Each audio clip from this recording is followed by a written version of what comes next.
Hi hi guys, welcome back to my YouTube channel.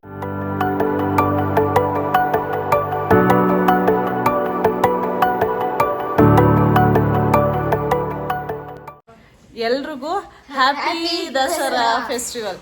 ಇವತ್ತು ನಾವು ನಮ್ಮ ಮನೆಯಲ್ಲಿ ದಸರಾ ಹೇಗೆ ಆಚರಿಸ್ತೀವಿ ಅಂತ ಹೇಳ್ತೀನಿ. ಅಷ್ಟು ನಾವು ಗ್ರ್ಯಾಂಡಾಗಿ ಸೆಲೆಬ್ರೇಟ್ ಮಾಡೋದಿಲ್ಲ, ಸಿಂಪಲಾಗಿ ಸೆಲೆಬ್ರೇಟ್ ಮಾಡ್ತೀನಿ. ಇವರಿಬ್ರು ನೋಡಿ ಹೆಂಗೆ ನಿಂತಿದ್ದಾರೆ.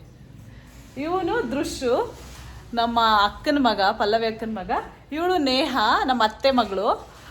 ಇವಾಗ ನಾವು ಇವ್ರ ಜೊತೆ ಸೆಲೆಬ್ರೇಟ್ ಮಾಡೋಣ ಅಂತ ಅಂದ್ಕೊಂಡಿದ್ದೀವಿ. ಇವತ್ತು ಫೋಟೋ ಶೂಟ್ ಇರೋದ್ರಿಂದ, ಅಂದರೆ ಇವತ್ತು ನಾಳೆ ಫೋಟೋ ಶೂಟ್ ಇರೋದ್ರಿಂದ ನಾನು ಏನೇನೆಲ್ಲ ರೆಡಿ ಮಾಡ್ಕೋಬೇಕು ಅದೆಲ್ಲ ರೆಡಿ ಮಾಡ್ಕೋತಾ ಇದ್ದೀನಿ. ಇವಾಗ ಪ್ಲೇಸ್ ನೋಡೋಕೆ ಹೋಗಬೇಕು. ಎಲ್ಲಿ ಒಂದು ಔಟ್ಡೋರ್ ಶೂಟ್ ಇದೆ, ಎಲ್ಲಿ ಫೋಟೋ ಶೂಟ್ ಮಾಡಬೇಕು ಅಂತ ಅದೊಂದು ಪ್ಲೇಸ್ ಸೆಲೆಕ್ಟ್ ಮಾಡಬೇಕು. ಇವಾಗ ಅದೊಂದು ಕೆಲಸ ಇದೆ. ಮತ್ತು ಇವತ್ತು ನಾವು ದಸರಾ ಹೇಗೆ ಆಚರಿಸಿದ್ದೀವಿ ಅಂತ ನಾನು ನಿಮಗೆ ತೋರಿಸ್ತೀನಿ. ನಾನು ಲೈಫಲ್ಲಿ ಫಸ್ಟ್ ಅನಿಸುತ್ತೆ ಸ್ವಲ್ಪ ಐಟಮ್ಸ್ ಎಲ್ಲ ಇಟ್ಟು ದಸರಾ ಆಚರಿಸಿರೋದು. ಏನಕ್ಕೆ ಅಂತಂದರೆ ಲಾಸ್ಟ್ ಇಯರ್ ಕೂಡ ನಾನು ಗಾಡಿ ತಗೊಂಡಿದ್ದು, ಅದಕ್ಕೆ ನಾನು ಪೂಜೆನೇ ಮಾಡಿರಲಿಲ್ಲ, ಏನೋ ಬಿಟ್ಬಿಟ್ಟಿದ್ದೆ. ಏನೋ ಬೇಡ ಅಂತ ಅಂದ್ಬಿಟ್ಟು ಈ ಇಯರು ಸೆಲೆಬ್ರೇಟ್ ಮಾಡೋಣ ಅಂತ ಅಂದ್ಕೊಂಡು ಕ್ಯಾಮರಾ ಎಲ್ಲ ಇತ್ತಲ್ಲ, ನನಗೆ ಖುಷಿ ಆಗ್ತಿತ್ತು ಕ್ಯಾಮ್ರಾ ಎಲ್ಲ ಇಟ್ಟು ಪೂಜೆ ಮಾಡೋಕ್ಕೆ. ಅದಕ್ಕೆ ಈ ಇಯರು ನಾವು ದಸರಾನ ಆಚರಿಸ್ತಾ ಇದ್ದೀವಿ. ಆ್ಯಂಡ್ ಮತ್ತೊಮ್ಮೆ ಎಲ್ರಿಗೂ ಹ್ಯಾಪಿ ದಸರಾ. ಎಲ್ರಿಗೂ ಒಳ್ಳೆಯದಾಗಲಿ. ನಿಮಗೆ ಏನೇನು ಬೇಕೋ ಅದೆಲ್ಲ ತಗೊಳ್ಳೋ ಥರ ದೇವರು ಶಕ್ತಿ ಕೊಡಲಿ ಅಂತ ನಾನು ಕೇಳ್ಕೊತೀನಿ. ಹಾಗೆ ನನಗೂ ಆ ಶಕ್ತಿ ಕೊಡಲಿ ಅಂತ ನಾನು ಕೇಳ್ಕೊತೀನಿ. ಇವಾಗ ಬನ್ನಿ ನಮ್ಮನೆ ದಸರಾ ಹೇಗಿದೆ ಅಂತ ನಾನು ನಿಮ್ಗೆ ತೋರಿಸ್ತೀನಿ. ಫಸ್ಟ್ ಆಫ್ ಆಲ್ ಸಾರಿ, ನಾನು ವಿಡಿಯೋ ಅಪ್ಲೋಡ್ ಮಾಡೋದು ಲೇಟ್ ಆಯಿತು. ಏನಕ್ಕೆ ಅಂತಂದರೆ ಸ್ವಲ್ಪ ಪರ್ಸ್ನಲ್ ಲೈಫಲ್ಲಿ ಕೆಲವೊಂದು ಕೆಲಸಗಳು ಇದ್ದಿದ್ದರಿಂದ ನಾನು ವಿಡಿಯೋ ಮಾಡೋದನ್ನು ಮಾಡಿಟ್ಕೊಂಡಿದ್ದೆ. ಬಟ್ ಅಪ್ಲೋಡ್ ಮಾಡೋದು, ಎಡಿಟ್ ಮಾಡೋದು ಲೇಟ್ ಆಯಿತು. ಆ್ಯಂಡ್ ಇವತ್ತು ನಾವು ದಸರಾಗೆ ನನ್ನ ಫೇವ್ರೇಟ್ ಅಂದರೆ ನನ್ನ ಕನಸು, ಆ್ಯಕ್ಚುಲಿ ನಮ್ಮ ಕನಸು ಕ್ಯಾಮ್ರಾ ತಗೋಬೇಕು ಅಂತ ಅಂದ್ಬಿಟ್ಟು ಅದಕ್ಕೆಲ್ಲ ಪೂಜೆ ಮಾಡಿ, ಮನೇಲೂ ಎಲ್ಲ ಕ್ಲೀನಾಗಿ ಪೂಜೆ ಮಾಡಿ, ಅಂದರೆ ಕ್ಲೀನಾಗಿ ಅಂದರೆ ಸಿಂಪಲಾಗಿ ಪೂಜೆ ಮಾಡಿದ್ದು. ಇದನ್ನು ನಾವು ದೊಡ್ಡದಾಗಿ ಆಚರಿಸೋದಿಲ್ಲ. ಪೂಜೆ ಎಲ್ಲ ಮಾಡಿ ನಮಗೆ ಚೆನ್ನಾಗಿರೋ ಆರ್ಡರ್ಸ್ ಬರಲಿ, ಫ್ಯೂಚರಲ್ಲಿ ಚೆನ್ನಾಗಾಗಲಿ ನಮ್ಮ ಬಿಸ್ನೆಸ್ಸು ಅಂತ ಅಂದ್ಕೊಂಡು ನಾನು ಪೂಜೆ ಮಾಡ್ತಾ ನೆಕ್ಸ್ಟು ನಾನು ಹೋಗಿದ್ದು ಗಾಡಿ ಕಡೆ.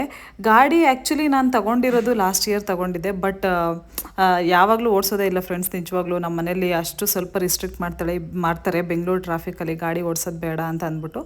ಆದ್ದರಿಂದ ನಾನು ಗಾಡಿನ ಆಚೆನೇ ತೆಗಿಯೋದಿಲ್ಲ, ಅದಕ್ಕೆ ಜಸ್ಟು ಇಟ್ಟು ಪೂಜೆ ಮಾಡ್ತೀನಿ. ನನ್ನ ಫ್ರೆಂಡ್ಸ್ ಎಲ್ಲ ಸ್ವಲ್ಪ ಕೇಳ್ತಾರೆ, ರೇಗಿಸ್ತಿರ್ತಾರೆ, ನೀವೇನು ದಸರಕ್ಕೆ ಗಾಡಿನ ನಿಲ್ಲಿಸಿ ಪೂಜೆ ಮಾಡೋಕ್ಕೆ ತೊಗೊಂಡಿರೋದ ಗಾಡಿನ ಅಂತ ಅಂದ್ಬಿಟ್ಟು. ನಮ್ಮ ಸ್ವಂತ ದುಡ್ಡಲ್ಲಿ ನಾವು ನಮ್ಮ ಗಾಡಿನೇ ಆಗಲಿ ಏನಾದರೂ ಆಗಲಿ ಒಂದು ಚಿಕ್ಕ ವಸ್ತು ತೊಗೊಂಡ್ರು ಖುಷಿಯಾಗುತ್ತೆ ಅಲ್ವಾ ಫ್ರೆಂಡ್ಸ್. ನನಗಂತೂ ನಿಜವಾಗ್ಲೂ ಇಲ್ಲಿವರೆಗೂ ನಾನು ಏನೇನು ತೊಗೊಂಡಿದ್ದೀನೋ ಅದು ನನ್ನ ಸ್ವಂತ ದುಡ್ಡಲ್ಲೇ, ನನ್ನ ಸ್ವಂತ ದುಡಿಮೆಲೆ ತೊಗೊಂಡಿದ್ದೀನಿ. ಅದು ನನಗೆ ಖುಷಿಯಾಗುತ್ತೆ, ಹೆಮ್ಮೆ ಇದೆ ನನ್ನ ಮೇಲೆ ನನಗೆ. ಅಟ್ಲೀಸ್ಟ್ ಒಂದು ಸ್ವಲ್ಪ ದೊಡ್ಡದು ಏನೋ ತೊಗೊಳ್ಲಿಕ್ಕಾಗಿಲ್ಲ ಅಂತಂದ್ರೂ ಚಿಕ್ಕದಾದರೂ ನಮ್ಮ ಕೈಲಿ ಅಫೋರ್ಡ್ ಮಾಡ್ಬೋದಲ್ಲ, ಅಷ್ಟು ಶಕ್ತಿ ಆ ದೇವ್ರು ಕೊಟ್ಟಿದ್ದಾನೆ. ಅದಕ್ಕೆ ನನಗೆ ಖುಷಿ ಆಗುತ್ತೆ. ಇವಾಗ ಗಾಡಿ ಪೂಜೆ ಎಲ್ಲ ಮುಗಿಸಿ ನಾವು ನೆಕ್ಸ್ಟು ವಾಂಗಿಬಾತ್ ಟ್ರೈ ಮಾಡೋಣ ಅಂತ ಬಂದೆ. ನಾನು ಸ್ವಲ್ಪ ಡಿಫ್ರೆಂಟಾಗಿ ವಾಂಗಿಬಾತ್ ಮಾಡ್ತೀನಿ. ನನಗೆ ಆ್ಯಕ್ಚುಲಿ ವಾಂಗಿಬಾತ್ ಅಂದರೆ ತುಂಬ ಇಷ್ಟ ಆಗುತ್ತೆ. ಬಾಯಿ ಏನಾದರೂ ಕೆಟ್ಟೋದಾಗ ಫಸ್ಟು ನನಗೆ ವಾಂಗಿಬಾತ್ ಮಾಡ್ಕೊಂಡು ತಿನ್ನಬೇಕು ಅಂತ ಅನಿಸುತ್ತೆ. ಇವಾಗ ಪೂಜೆ ಎಲ್ಲ ಮುಗೀತು, ಬನ್ನಿ ವಾಂಗಿಬಾತ್ ಮಾಡೋಕ್ಕೆ ಹೋಗೋಣ. ಅದಕ್ಕಿಂತ ಮುಂಚೆ ನೋಡಿ, ಸ್ಟ್ಯಾಂಡ್ ಎತ್ತಂಗೆ ತುಳಿಸ್ತಾ ಇದ್ದೀನಿ ನಿಂಬೆಹಣ್ಣನ್ನು. ನೋಡೇ ಇಲ್ಲ ನಾನು, ಮರ್ತೇ ಹೋಗಿದ್ದೀನಿ. ಆಮೇಲೆ ಒಂದು ರೌಂಡ್ ಗಾಡಿ ಹೊಡೆದು ನಮ್ಮ ನೇಹ ಮತ್ತು ದೃಶ್ಯ ಎಲ್ಲ ಬಂದಿದ್ರಲ್ಲ, ಅವ್ರಿಗೂ ಪಾಪ ಹೊಟ್ಟೆ ಹಶ್ವಾಗ್ತಿತ್ತು. ಲೇಟಾಗಿ ತಿಂಡಿ ಮಾಡಿಬಿಟ್ಟೆ ನಾನಿವತ್ತು. ನೆಕ್ಸ್ಟ್ ಇವಾಗ ವಾಂಗಿಬಾತ್ ಮಾಡೋಣ ಬನ್ನಿ. ನನಗೇನಾದರೂ ಬೇಜಾರಾದಾಗ ಆ್ಯಂಡ್ ಸ್ವಲ್ಪ ಏನಾದರೂ ಟೇಸ್ಟಿಯಾಗಿ ತಿನ್ನಬೇಕು ಅಂತ ಅನ್ನಿಸ್ದಾಗ ವಾಂಗಿಬಾತ್ನ ಪ್ರಿಫರ್ ಮಾಡ್ತೀನಿ. ಏನಕ್ಕೆ ಅಂತಂದರೆ ಇದೇನೋ ಒಂಥರ ನನಗೆ ಸ್ವಲ್ಪ ಡಿಫ್ರೆಂಟ್ ಟೇಸ್ಟ್ ಇರುತ್ತೆ, ಮತ್ತು ಬಾಯಿಗೆ ಸ್ವಲ್ಪ ರುಚಿ ಸಿಗುತ್ತೆ ಅಂತ ಅಂದ್ಬಿಟ್ಟು ನಾನು ವಾಂಗಿಬಾತ್ ಮಾಡೋಣ ಅಂತ ಅಂದ್ಕೊಂಡಿದ್ದೀನಿ. ಇವಾಗ ನಾನು ವಾಂಗಿಬಾತ್ ಮಾಡೋಕ್ಕೆ ತೊಗೊಂಡಿರೋದು ಒಂದು 4-5 ಬದನೆಕಾಯಿ ತೊಗೊಂಡಿದ್ದೀನಿ, ಮತ್ತು 1-2 ಈರುಳ್ಳಿ, ಸ್ವಲ್ಪ ತುರಿದಿರೋ ಕ್ಯಾರೆಟು, ಆಮೇಲೆ 3 ಟೊಮೆಟೊ ತೊಗೊಂಡಿದ್ದೀನಿ. ಇವಾಗ ಅದಕ್ಕೆ ಎಣ್ಣೆ ಹಾಕೋತಾ ಇದ್ದೀನಿ. ಎಣ್ಣೆ ಹಾಕ್ಕೊಂಡು ಚೆನ್ನಾಗಿ ಅದು ಸ್ವಲ್ಪ ಕುದ್ಮೇಲೆ ನಾನೇನು ಹಾಕೋತೀನಿ ಅಂತಂದರೆ ಫಸ್ಟು ಈ ಅಂದರೆ ಬದನೆಕಾಯಿ ಏನಿದೆಯಲ್ಲ, ಬದನೆಕಾಯಿನ ಚೆನ್ನಾಗಿ ಬಾಡಿಸ್ಕೊತೀನಿ ಎಣ್ಣೆಲಿ. ಏನಕ್ಕೆ ಅಂತಂದರೆ ಡೈರೆಕ್ಟ್ ಈ ಬದನೆಕಾಯಿನ ಮಸಾಲ ಒಳಗಡೆ ಹಾಕೋಕ್ಕಾಗಲ್ಲ, ಒಗ್ಗರಣೆ ಒಳಗಡೆ. ಅದಕ್ಕೆ ಫಸ್ಟ್ ಇದನ್ನು ಸಪ್ರೇಟಾಗಿ ಕ್ಲೀನಾಗಿ ಹುರ್ಕೊಂಡು ಇದನ್ನು ಬಾಡಿಸ್ಕೊತೀನಿ. ಚೆನ್ನಾಗಿ ಬಾಡಿಸ್ಕೊಂಡು ಆಮೇಲೆ ಇದನ್ನು ಸ್ವಲ್ಪ ಆರಕ್ಕೆ ಇಟ್ಬಿಡ್ತೀನಿ. ಯಾವತ್ತೇ ಆಗಲಿ ನೀವು ವಾಂಗಿಬಾತ್ ಮಾಡುವಾಗ ಸ್ವಲ್ಪ ಎಣ್ಣೆ ಜಾಸ್ತಿನೇ ಹಾಕ್ಕೊಳ್ಳಿ. ಎಣ್ಣೆ ಜಾಸ್ತಿನೇ ಹಾಕ್ಕೊಂಡು ಅದನ್ನು ಹುರ್ಕೊಳ್ಳಿ. ಎಣ್ಣೆ ಏನು ವೇಸ್ಟ್ ಆಗೋದಿಲ್ಲ. ನೆಕ್ಸ್ಟು ನೀವು ಏನು ಅಂದರೆ ಫ್ರೈ ಮಾಡ್ಕೊತೀರಲ್ಲ, ಆ ಫ್ರೈಗೆ ಇನ್ನೊಂದು ಸ್ವಲ್ಪ ಎಣ್ಣೆ ಆ್ಯಡ್ ಮಾಡ್ಕೊಂಡ್ರೂ ಆಗುತ್ತೆ. ಇವಾಗ ಸ್ವಲ್ಪ ಎಣ್ಣೆ ಆ್ಯಡ್ ಮಾಡಿಕೊಂಡು ಅದಕ್ಕೆ ನಾನು ಸ್ವಲ್ಪ ಹಸಿಮೆಣ್ಸಿನ್ಕಾಯಿ ಹಾಕೋತಾ ಇದ್ದೀನಿ. ಸಾಸಿವೆ, ಫಸ್ಟು ಸಾಸಿವೆ ಹಾಕ್ಕೊಳ್ಳಿ ಬೇಕಾದರೆ. ಅದು ಬೇಡ ಅಂತಂದರೆ ಇಟ್ಸ್ ಓಕೆ, ಸ್ಕಿಪ್ ಮಾಡಿ. ಅದಾದಮೇಲೆ ಹಸಿಮೆಣ್ಸಿನ್ಕಾಯಿ, ಕರಿಬೇವು, ಆಮೇಲೆ 2 ಈರುಳ್ಳಿ ನಾನೇನು ಕಟ್ ಮಾಡ್ಕೊಂಡು ಇಟ್ಕೊಂಡಿದ್ನಲ್ಲ ಅದನ್ನು ನಾನು ಚೆನ್ನಾಗಿ ಹಾಕ್ಕೊಂಡು ಫ್ರೈ ಮಾಡ್ಕೊತೀನಿ. ಸ್ವಲ್ಪ 1-2 ಮಿನಿಟ್ಸ್ ಅದು ಸ್ವಲ್ಪ ಬ್ರೌನ್ ಕಲರ್ ಟರ್ನ್ ಆಗೋವರೆಗೂ ನೀವು ಫ್ರೈ ಮಾಡ್ಕೊಳ್ಳಿ. ಅದಾದಮೇಲೆ ಒಂದು 2-3 ನಿಮಿಷ ಆದಮೇಲೆ ಟೊಮ್ಯಾಟೊ ಇರುತ್ತಲ್ಲ ಟೊಮ್ಯಾಟೊನ ಆ್ಯಡ್ ಮಾಡ್ಕೊಳ್ಳಿ. ಇದರಲ್ಲಿ ಏನಂತಂದರೆ ಮೇಯ್ನು ಟೊಮ್ಯಾಟೊ ಸ್ವಲ್ಪ ಚೆನ್ನಾಗಿ ಬಾಡಬೇಕು, ಅಂದರೆ ಸ್ವಲ್ಪ ಮೆತ್ತಗಾಗುತ್ತೆ ನೋಡಿ, ನಿಮ್ಗೆ ಅವಾಗ ಗೊತ್ತಾಗುತ್ತೆ. ಅದಕ್ಕಿಂತ ಮುಂಚೆ ನೀವು ಕ್ಯಾರೆಟ್ ಹಾಕೋತೀರಿ ಅಂತಂದರೆ ಇಟ್ಸ್ ಓಕೆ, ಕ್ಯಾರೆಟ್ನ ಆ್ಯಡ್ ಮಾಡ್ಕೋಬೋದು. ಇದನ್ನೆಲ್ಲ ಆ್ಯಡ್ ಮಾಡಾದ್ಮೇಲೆ ಚೆನ್ನಾಗಿ ಸ್ವಲ್ಪ ಹೊತ್ತು ಫ್ರೈ ಮಾಡ್ಕೊಳ್ಳಿ, ಹಂಗೆ ಕೈ ಆಡಿಸಿ ಫ್ರೈ ಮಾಡ್ಕೊಳ್ಳಿ. ಅದಾದಮೇಲೆ ಇವಾಗಲೇ ಸ್ಟಾರ್ಟಿಂಗಲ್ಲೇ ಉಪ್ಪು ಹಾಕ್ಕೊಳ್ಳಿ, ಯಾಕಂದರೆ ಉಪ್ಪು ಚೆನ್ನಾಗಿ ಹಿಡಿಯುತ್ತೆ.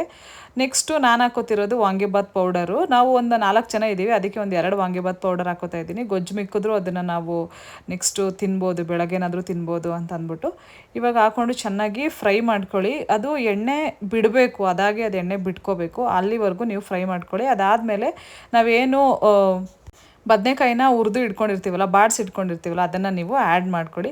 ಆ್ಯಡ್ ಮಾಡಿಕೊಂಡು ಸ್ವಲ್ಪ ಚೆನ್ನಾಗಿ ಮಿಕ್ಸ್ ಮಾಡ್ಕೊಂಡು ಅದು ಒಂದು 5-10 ನಿಮಿಷ ಚೆನ್ನಾಗಿ ಬೇಯಲಿ. ಅದ್ರ ಜೊತೆ ಉಪ್ಪು ಖಾರ ಎಲ್ಲ ಚೆನ್ನಾಗಿ ಹಿಡಿಯುತ್ತೆ.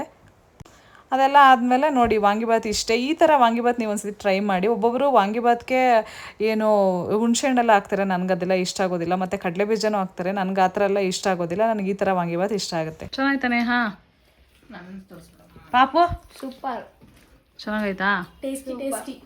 ಈ ಕೆಲಸ ಮುಗಿದ್ಮೇಲೆ ನಾವು ಹೋಗಿದ್ದು ಫೋಟೋಶೂಟ್ಗೆ ಪ್ಲೇಸ್ ಸೆಲೆಕ್ಟ್ ಮಾಡಬೇಕು ಅಂತ. ಪಾಪು ಫೋಟೋಶೂಟ್ಗೆ ನಾವು ಪ್ಲೇಸು ಬೇರೆ ಕಡೆ ಎಲ್ಲ ಪೇ ಮಾಡಿ ಹೋಗೋದಕ್ಕಿಂತ ನಾವೇ ನಮ್ಮ ಸೈಡ್ ಇರೋ ಪ್ಲೇಸ್ನೇ ನೋಡೋಣ ಅಂತ ಅಂದ್ಬಿಟ್ಟು ನಾವು ಹೆಸ್ರುಘಟ್ಟದ ಹತ್ರ ಬಂದ್ವಿ. ಈ ಹೆಸ್ರುಘಟ್ಟದ ಹತ್ರ ಸ್ವಲ್ಪ ಬ್ಯಾಂಬೂ ಟ್ರೀಸ್ ಮತ್ತು ಗ್ರಾಸ್ಲ್ಯಾಂಡ್ಸ್ ಎಲ್ಲ ಜಾಸ್ತಿ ಇದೆ. ಲಾಸ್ಟಲ್ಲಿ ನಾನು ಈ ಲೊಕೇಶನ್ನ ಫಿಕ್ಸ್ ಮಾಡಿದೆ. ಏನಕ್ಕೆ ಅಂತಂದರೆ ನಾವು ಯಾವ ಆ್ಯಂಗಲಿಂದ ತೆಗೆದ್ರು ಇಲ್ಲಿ ಫೋಟೋಸ್ ಚೆನ್ನಾಗಿ ಬರುತ್ತೆ ಅಂತ ನನಗೆ ಅನ್ನಿಸ್ತು. ಅದಕ್ಕೆ ನಾವು ಈ ಲೊಕೇಶನ್ನ ಚೂಸ್ ಮಾಡಿದ್ವಿ. ಲೊಕೇಶನ್ ಎಲ್ಲ ಚೂಸ್ ಮಾಡಿದ್ಬಿಟ್ಟು ಮನೆಗೆ ಬಂದಮೇಲೆ ನೆಕ್ಸ್ಟ್ ಇದ್ದದ್ದೇ ನೇಹನ್ ಫೋಟೋಶೂಟು. ನಾನು ಹೇಳಿದ್ದೆ ನೇಹಂಗೆ ಒಂದು ಫೋಟೋಶೂಟ್ ಮಾಡೋಣ ಅಂತ ಅಂದ್ಬಿಟ್ಟು. ಅವ್ರದ್ದು ಇವಾಗ ಫೋಟೋಶೂಟ್ ಮಾಡೋಕ್ಕೆ ಸ್ಟಾರ್ಟ್ ಮಾಡಿದೆ. ಫೋಟೋಶೂಟು ಮಾಡುವಾಗ ಏನೋ ಒಂಥರ ಇಂಟ್ರೆಸ್ಟ್ ಫ್ರೆಂಡ್ಸ್, ನನಗೆ ಫೋಟೋಶೂಟು, ಈ ಫೋಟೋಸು, ಎಡಿಟಿಂಗು ಅದೆಲ್ಲ ಸ್ವಲ್ಪ ಇಂಟ್ರೆಸ್ಟ್ ಇದೆ. ಇವಾಗೇನೋ ಸ್ವಲ್ಪ ಪರ್ಸ್ನಲ್ ವರ್ಕ್ ಇರೋದ್ರಿಂದ ಅದನ್ನೆಲ್ಲ ಸ್ವಲ್ಪ ಸ್ಟಾಪ್ ಮಾಡಿದ್ದೀನಿ ಅಷ್ಟೇ. ಆ್ಯಂಡ್ ನಾನು ಇವಳಿಗೆ ಫೋಟೋ ಈ ಥರ ಅಂಬ್ರೆಲಾಸ್ ಎಲ್ಲ ಯೂಸ್ ಮಾಡಿ ಫೋಟೋಶೂಟು ಮಾಡೋಣ ಅಂತ ಅಂದ್ಕೊಂಡು ನಾನು ಮಾಡಿದೆ. ಆ್ಯಕ್ಚುಲಿ ಫೋಟೋಸ್ ಚೆನ್ನಾಗಿ ಬಂದಿದೆ, ನಾನು ಅದನ್ನು ಅಪ್ಲೋಡ್ ಮಾಡ್ತೀನಿ. ನಿಮ್ಗೇನಾದರೂ ನಮ್ಮ ಫೋಟೋಗ್ರಫಿ ಚಾನಲ್ ಅಂದರೆ ನಮ್ಮ ಫೋಟೋಗ್ರಫಿ ಪೇಜ್ ಬೇಕು ಅಂತಂದರೆ ಇನ್ಸ್ಟಾಗ್ರಾಮಲ್ಲಿ ಬೇಬಿ ಲವ್ ಫೋಟೋಗ್ರಾಫ್ ಅಂತ ಇದೆ, ಅಲ್ಲೋಗಿ ನೋಡಿ. ಇಲ್ಲಾಂತಂದರೆ ನನ್ನ ಇನ್ಸ್ಟಾ ಅಕೌಂಟ್ ಕೆಳಗಡೆನೇ ನಾನು ಫೋಟೋಗ್ರಫಿದು ಲಿಂಕ್ ಹಾಕಿದ್ದೀನಿ, ಅಲ್ಲೂ ಬೇಕಾದರೆ ನೀವು ನೋಡಿ. ಫೋಟೋಶೂಟ್ ಎಲ್ಲ ಮುಗಿಸ್ಕೊಂಡು ನಾವು ಮನೆಗೆ ಬಂದು ಕೂತ್ಕೊಂಡ್ವಿ. ಅಷ್ಟರೊಳಗಡೆ ನಾನು ರೆಡಿಯಾಗಿ ಫ್ರೆಶ್ ಅಪ್ ಆಗಿ ಬರೋಷ್ಟರೊಳಗಡೆ ದುಷ್ ಮತ್ತು ನೇಹ ಜಗಳ ಸ್ಟಾರ್ಟ್ ಮಾಡ್ಕೊಂಬಿಟ್ಟಿದ್ದಾರೆ. ನೀವೇ ನೋಡಿ ಹೇಗೆ ಆಡ್ತಿದ್ದಾರೆ ಅಂತ. ಬೆಳಗ್ಗೆ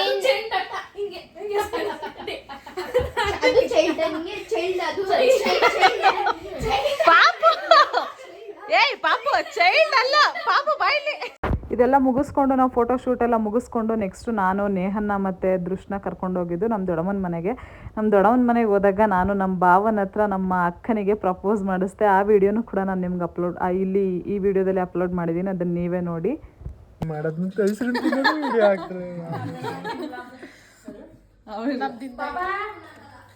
ಐಸ್ ಕ್ರೀಮ್ ಹೆಂಗಿದೆ?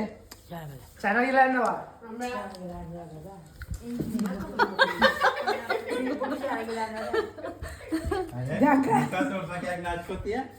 ಮುಖ ಏನಪ್ಪ ಹಂಗ ನಾಚ್ಕೋತಾನೆ.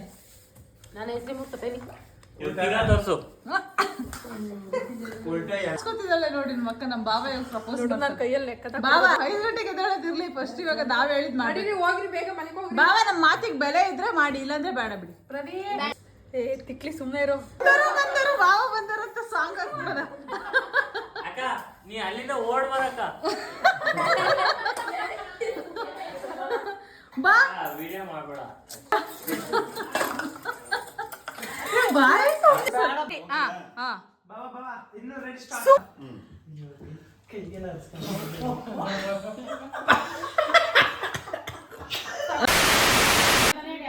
ರೆಡಿ.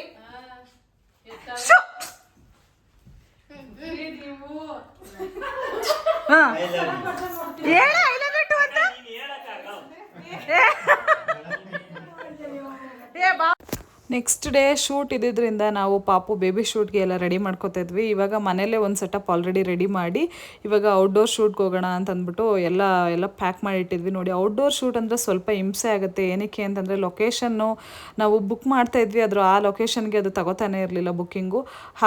ಹೇಗೋ ವೀಣಾ ಏನೋ ಒಂದು ಇದು ಟ್ರೈ ಮಾಡಿ ಆಲ್ಮೋಸ್ಟ್ ಅಲ್ಲಿ ಬುಕ್ ಮಾಡಿಬಿಟ್ರು ಗಾಡಿನ. ಅದೇ ಗಾಡೀಲಿ ಹೊರಟ್ವಿ ನಾವು. ನಾವು ಈ ಹೆಸರುಘಟ್ಟ ನಮಗೆ ನಮ್ಮ ಮನೆಯಿಂದ ಒಂದು 11 ಕಿಲೋಮೀಟರ್ಸ್ ಆಗ್ತಿತ್ತು. ಅಂದರೆ ಆಲ್ಮೋಸ್ಟ್ ಆಲ್ ನಿಯರೇ ಇತ್ತು. ಆದರೆ ಈ ಲಗೇಜಸ್ ಎಲ್ಲ ಇರೋದ್ರಿಂದ ನಮಗೆ ಸ್ವಲ್ಪ ಪ್ರೆಷರ್ ಅಂತ ಅನ್ನಿಸ್ತಿತ್ತು ಅಷ್ಟೇ. ಅದು ಬಿಟ್ಟರೆ ಇನ್ನೇನು ಪ್ರಾಬ್ಲಮ್ ಇರಲಿಲ್ಲ. ಟ್ರಾನ್ಸ್ಪೋರ್ಟೇಷನ್ ಫೆಸಿಲಿಟಿ ಚೆನ್ನಾಗಿದ್ದರೆ ಪ್ಲೇಸ್ ಏನು ಪ್ರಾಬ್ಲಮ್ ಆಗೋದಿಲ್ಲ ಫ್ರೆಂಡ್ಸ್, ಎಷ್ಟು ದೂರನಾದರೂ ಹೋಗ್ಬೋದು.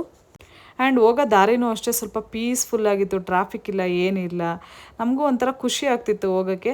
ಫೈನಲಿ ನಾವು ಪ್ಲೇಸ್ಗೆ ರೀಚ್ ಆದ್ವಿ. ಅಂದರೆ ನಾವು ಎಲ್ಲಿ ಫೋಟೋಶೂಟಿಗೆ ಪ್ಲೇಸ್ನ ಚೂಸ್ ಮಾಡಿದ್ವೋ ಆ ಪ್ಲೇಸಿಗೆ ನಾವು ಬಂದು ರೀಚ್ ಆದ್ವಿ. ಅಲ್ಲಿ ನಾವು ನೆಕ್ಸ್ಟು ಸೆಟಪ್ ಮಾಡ್ಕೊಳ್ಳೋಕ್ಕೆ ಸ್ಟಾರ್ಟ್ ಮಾಡಿದ್ವಿ. ನಾವು ಸೆಟಪ್ ಮಾಡಿದ್ದೀವಿ ನೋಡಿ ಥೀಮ್ನ, ಈ ಥರ ಇದೆ. ಇದರಲ್ಲಿನ ಸ್ವಲ್ಪ ಮಾಡಿಫಿಕೇಷನ್ಸ್ ಕೂಡ ಮಾಡಿದ್ದೀವಿ, ಅದನ್ನೆಲ್ಲ ಫೋಟೋಸಲ್ಲಿ ನಾನು ಆ್ಯಡ್ ಮಾಡಿದ್ದೀನಿ. ಅಂದರೆ ಫೋಟೋಸ್ ಎಡಿಟ್ ಮಾಡಿದಾಗ ನಾನು ನಿಮ್ಗೆ ತೋರಿಸ್ತೀನಿ. ಇನ್ನು ಫೋಟೋಸ್ ಎಡಿಟ್ ಮಾಡಿಲ್ಲ, ಬಟ್ ಎಡಿಟ್ ಮಾಡಬೇಕು, ಅದನ್ನು ಹಾಗೆ ಪೆಂಡಿಂಗ್ ಇದೆ. ಪಾಪು ಯಾವುದು ಅಂತಂದರೆ ಇವಳೇ ಷಷ್ಠಿ ಅಂತ ಅಂದ್ಬಿಟ್ಟು, ಷಷ್ಠಿ ಕೃತಿಕಾ ಅಂತ ಅಂದ್ಬಿಟ್ಟು ಪಾಪು ತುಂಬ ಕ್ಯೂಟಾಗಿದ್ದು. ಮತ್ತು ಈ ಫೋಟೋಶೂಟ್ಗೆ ನಮಗೆ ತುಂಬ ಸಪೋರ್ಟ್ ಮಾಡಿದ್ಲು, ಅಳ್ಳಿಲ್ಲ ಏನಿಲ್ಲ, ಆರಾಮಾಗಿದ್ಲು. ನಾವು ಫೋಟೋಶೂಟ್ ಅಂತೂ ಚೆನ್ನಾಗಾಯಿತು, ಇಲ್ಲಂತೂ ನನಗಂತೂ ಖುಷಿ ಆಯಿತು ಫೋಟೋಶೂಟ್ ಚೆನ್ನಾಗಾಗಿದ್ದು. ಮತ್ತು ಡಿಸ್ಟರ್ಬೆನ್ಸ್ ಆಲ್ಮೋಸ್ಟ್ ಆಲ್ ಡಿಸ್ಟರ್ಬೆನ್ಸ್ ಇರಲಿಲ್ಲ ಯಾವುದ್ರದ್ದು, ವೆಹಿಕಲ್ಸ್ದೇ ಆಗಲಿ ಯಾವುದ್ರದ್ದೇ ಆಗಿರಲಿ. ನಾನು ವೀಣಾ ಸ್ವಲ್ಪ ಎಲ್ಲ ಸೆಟಪ್ ಮಾಡ್ತಾಯಿದ್ವಿ, ಹೇಗೆ ಮಾಡೋದು ಏನೇನೆಲ್ಲ ಮಾಡೋದು ಅಂತ ಅಂದ್ಬಿಟ್ಟು ಅಲ್ಲೇ ಪ್ಲ್ಯಾನಿಂಗ್ ಮಾಡಿಕೊಂಡು ಸೆಟಪ್ ಮಾಡ್ತಾಯಿದ್ವಿ. ಆ ಒನ್ ಏನಿದೆಯಲ್ಲ ಅದನ್ನು ನಾವು ಹ್ಯಾಂಡ್ ಮೇಡ್ ಕೈಯಿಂದನೇ ಮಾಡಿದ್ದು. ನಾನು ಮಾಡಿದ್ದಿದ್ದು ಅದನ್ನು KG ಕಾರ್ಡ್ಬೋರ್ಡ್ ಶೀಟ್, ಇಲ್ಲ ಯಾವುದದ್ದು ರುಚಿ ಗೋಲ್ಡ್ ಆಯಿಲ್ದು ಶೀಟ್ಸ್ ಇರುತ್ತಲ್ಲ ಬೋರ್ಡ್ ಶೀಟ್, ಅದರಲ್ಲಿ ಮಾಡಿದ್ದು. ಫೈನಲ್ ಲುಕ್ ಈ ಥರ ಇತ್ತು ಫೋಟೋಶೂಟ್ದು. ಇದರಲ್ಲಿ ನಾವು ಮಗುನ ಕೂರಿಸಿ ಟೆಂಟ್ ಒಳಗಡೆ ಇಲ್ಲ ಆಚೆ ಮಗುನ ಕೂರಿಸಿ ಫೋಟೋಶೂಟ್ ಮಾಡಿದ್ದು. ನೆಕ್ಸ್ಟು ನಾನು ಕ್ಯಾಮ್ರಾ ತೋರಿಸ್ತೀನಿ. ನಮ್ಮ ಕ್ಯಾಮ್ರಾ ಬಂದ್ಬಿಟ್ಟು Nikon Z50 Mark II camera ಅಂತ. ಈ ಕ್ಯಾಮ್ರಾನ ಯೂಸ್ ಮಾಡಿಕೊಂಡೆ ನಾವು ಪಾಪು ಫೋಟೋಶೂಟ್ ಮಾಡಿದ್ದು. ಪಾಪುಗೆ ನಾವು ಸೆಲೆಕ್ಟ್ ಮಾಡಿದ್ದು dress sky blue colour choose ಮಾಡಿದ್ವಿ. ಆ್ಯಕ್ಚುಲಿ ನಾವು ಪಿಂಕ್ ಚೂಸ್ ಮಾಡೋಣ ಅಂತ ಅಂದ್ಕೊಂಡಿದ್ವಿ, ಅದೇನೋ ಸ್ವಲ್ಪ ಪ್ರಾಬ್ಲಮ್ ಆಗಿ ಪಾಪು ಸೈಜ್ ಫಿಟ್ ಆಗಿಲ್ಲ ಅಂತ ಅಂದ್ಬಿಟ್ಟು ನಾವು ಸ್ಕೈ ಬ್ಲೂನೇ ಮಾಡಿದ್ವಿ. ಇವಾಗ ಫೋಟೋಶೂಟ್ ಎಲ್ಲ ಮುಗೀತು, ನಾವು ಹೊರಟ್ವಿ ನೆಕ್ಸ್ಟ್ ಶೂಟಿಗೆ. ಅಂದರೆ ಮನೇಲಿ ಇಂಡೋರ್ ಶೂಟಿಗೆ ಎಲ್ಲ ರೆಡಿ ಮಾಡ್ಕೊಂಡಿದ್ವಲ್ಲ, ಇವಾಗ ಆ ಶೂಟಿಗೆ ಬಂದ್ವಿ. ಪ್ಲೇಸ್ ಅಂತೂ ನನಗೆ ಆ್ಯಕ್ಚುಲಿ ಇಷ್ಟ ಆಯಿತು. ನಿಮ್ಗೇನಾದರೂ ಪ್ಲೇಸ್ ಬೇಕು ಅಂತಂದರೆ, ಇದು ಯಾವ ಪ್ಲೇಸು ನಿಮಗೆ ಗೊತ್ತಾಗಬೇಕು ಅಂತಂದರೆ ನನಗೆ ಹೇಳಿ, ನಾನು ಲೊಕೇಶನ್ನ ಬೇಕಾದರೆ ನಿಮಗೆ ಶೇರ್ ಮಾಡ್ತೀನಿ. ಇದೆಲ್ಲ ಮುಗಿಸ್ಕೊಂಡು ನಾವು ಹೊರಟ್ವಿ. ಆ್ಯಂಡ್ ನನಗೆ ಏನಂತಂದರೆ ನೇಚರ್ ತುಂಬ ಇಷ್ಟ ಆಯಿತು, ಡಿಸ್ಟರ್ಬೆನ್ಸ್ ಇರಲಿಲ್ಲ. ಆಮೇಲೆ ಪಾಪುನೂ ಅಷ್ಟೇ ಆರಾಮಾಗಿದ್ಲು, ಹೋಗ್ಬೇಕಾದ್ರೂ ಅಷ್ಟೇ ಆರಾಮಾಗಿ ಏನೋ ಹಠ ಮಾಡ್ದಂಗೆ ಅವಳ ಪಾಡಿಗೆ ಅವಳು ಆರಾಮಾಗಿದ್ಲು. ಮೇನ್ ಇನ್ನೊಂದು ಏನಂದರೆ ಸ್ವಲ್ಪ ಅವಳಿಗೆ ಟ್ರಾವೆಲ್ ಅನಿಸ್ತೋ ಏನೋ ಗೊತ್ತಿಲ್ಲ, ಅದು ಸ್ವಲ್ಪ ಮಲ್ಕೊಂಡ್ಲು, ಮನೆಗೆ ಬಂದಿದ ತಕ್ಷಣ ಮಲ್ಕೊಂಬಿಟ್ಲು. ನೆಕ್ಸ್ಟು ನಾವು ಶೂಟ್ ಸ್ಟಾರ್ಟ್ ಮಾಡಿದ್ದು ಏಂಜಲ್ ಶೂಟು. ಏಂಜಲ್ ಶೂಟಲ್ಲಿ ಸ್ವಲ್ಪ ಅವಳಿಗೆ ಅದು ನಾವು ಹಿಂದ್ಗಡೆ ಆ ಬಟರ್ಫ್ಲೈಸ್ ಎಲ್ಲ ಹಾಕಿದ್ದಕ್ಕೆ ಸ್ವಲ್ಪ ಇರಿಟೇಷನ್ ಆಯಿತು ಅಂತ ಅನಿಸುತ್ತೆ. ಅದಾದಮೇಲೆ ಮಾಡಿದ್ದೆ ಈ ಶೂಟ್, ಆ್ಯಕ್ಚುಲಿ ಫಸ್ಟ್ ಮಾಡಿದ್ದು. ಈ ಶೂಟಲ್ಲೂ ಅಷ್ಟೇ ಅವಳು ಚೆನ್ನಾಗಿ ಕೋಆಪ್ರೇಟ್ ಮಾಡಿದ್ಲು. ಆಮೇಲೆ ನಾವು ಇದನ್ನು ಸಿಂಪಲಾಗೇ ಇಟ್ಟಿದ್ವಿ, ಶೂಟ್ನ ಸಿಂಪಲಾಗೇ ಇರಲಿ ಅಂತ ಅಂದ್ಬಿಟ್ಟು. ಆಮೇಲೆ ಪಾಪುನ ಕನ್ವಿನ್ಸ್ ಮಾಡೋದಿದೆಯಲ್ಲ, ಅವಳಿಗೆ ಬೇರೆ ಕಡೆ ಅವಳು ತುಂಬ ಡಿಸ್ಟ್ರಾಕ್ಟ್ ಆಗ್ತಿದ್ಲು. ನಮ್ಮ ಕಡೆ ಕಾನ್ಸಂಟ್ರೇಷನ್ ಬರೋ ಥರ ಮಾಡೋದಿದೆಯಲ್ಲ ಅದು ತುಂಬ ಕಷ್ಟ. ಮಕ್ಕಳು ಚದರಲ್ಲೂ ಚಿಕ್ಕ ಮಕ್ಕಳು, ಅವ್ರಿಗೆ ಗೊತ್ತಾಗಲ್ಲ ಪಾಪ ಏನಿಲ್ಲ, ಅವ್ರಿಗೆ ಏನು ಮನ್ಸಿಗೆ ಬಂದಿರುತ್ತೋ ಅದನ್ನೇ ಮಾಡ್ತಿರ್ತಾರೆ. ಇದು ಇವತ್ತಿನ ವ್ಲಾಗ್ ಆಗಿತ್ತು ಫ್ರೆಂಡ್ಸ್. ನಿಮ್ಗೇನಾದರೂ ಫೋಟೋಶೂಟ್ ಏನಾದರೂ ಸ್ವಲ್ಪ ಕಡಿಮೆ ಪ್ರೈಸಲ್ಲಿ ಬೇಕು ಅಂತಂದರೆ ನಮ್ಮನ್ನು ಕಾಂಟ್ಯಾಕ್ಟ್ ಮಾಡಿ. ನಾವೇನು ಇಷ್ಟಕ್ಕೆ ಮಾಡ್ತೀವಿ ಅಷ್ಟು ದುಡ್ಡಿಗೆ ಮಾಡ್ತೀವಿ ಅಂತೇನಿಲ್ಲ, ನೆಗೋಷಿಯೇಬಲ್ ನಾವು ಮಾಡಿಕೊಡ್ತೀವಿ, ಆ ಥರ ಏನೂ ಇಲ್ಲ. ನಿಮ್ಗೆ ಯಾವ ಥರ ಬೇಕೋ ನಾವು ಅದೇ ಥರನೇ ಮಾಡಿಕೊಡ್ತೀವಿ. ಮಾಡಿ ಎಡಿಟಿಂಗು ಅಷ್ಟೇ ನಾವೆಲ್ಲ ಕ್ಲೀನಾಗೆ ಮಾಡಿಕೊಡ್ತೀವಿ. ಆ್ಯಂಡ್ ರಾ ಫೋಟೋಸೂ ನಿಮಗೆ ಸಿಗುತ್ತೆ. ಇದು ಇವತ್ತಿನ ವ್ಲಾಗ್ ಆಗಿತ್ತು. ಈ ವ್ಲಾಗ್ ನಿಮಗೆ ಇಷ್ಟ ಆಗಿದ್ರೆ ಲೈಕ್ ಮಾಡಿ, ಶೇರ್ ಮಾಡಿ, ಸಬ್ಸ್ಕ್ರೈಬ್ ಮಾಡಿ. ಆ್ಯಂಡ್ ಇನ್ಸ್ಟಾಗ್ರಾಮಲ್ಲಿ ಫೋಟೋಗ್ರಫಿ ಲಿಂಕ್ ಕೂಡ ಇದೆ, ಅದನ್ನು ಕೂಡ ಫಾಲೋ ಮಾಡಿ ಅಂತ ಹೇಳ್ತಾ ಈ ವ್ಲಾಗ್ನ ನಾನು ಇಲ್ಲಿಗೆ ಮುಗಿಸ್ತೀನಿ. ನೆಕ್ಸ್ಟ್ ವಿಡಿಯೋದಲ್ಲಿ ಸಿಗೋವರೆಗೂ ಬಾಯ್.